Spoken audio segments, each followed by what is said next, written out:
যেই ব্যক্তি রাতের বেলা এই দোয়াটি 3 বার পরে ঘুমিয়ে যাবে, আল্লাহর নবী বিশ্বনবী সাল্লাল্লাহু আলাইহি ওয়াসাল্লাম বলেন, সকাল বেলা যখন আল্লাহ তাআলার বান্দা ফজরের নামাজের মাঝে যখন উঠবে, আল্লাহ নবী বলেন রাতের বেলা এশার নামাজ পড়ার পরে, খাবার খাওয়ার পরে আল্লাহর বান্দা যদি এই দোয়াটা 3 বার পড়তে পারে, তাহলে আল্লাহ পাক রব্বুল আলামিন সকাল বেলা ঘুম থেকে ওঠার আগে আগে আমার আল্লাহ তাকে নিষ্পাপ মাসুম বাচ্চার মতো আমার আল্লাহ পবিত্র বানায়া দেই।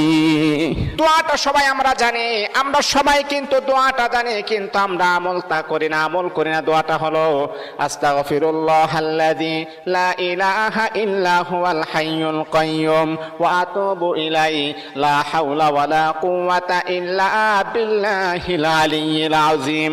3 বার যদি আপনি পড়তে পারি, ইনশাআল্লাহ আল্লাহ পাক রব্বুল আলামিন আমার আপনার জীবনের সমস্ত গুনাহগুলোকে আমার আল্লাহ ক্ষমা করে দিবে।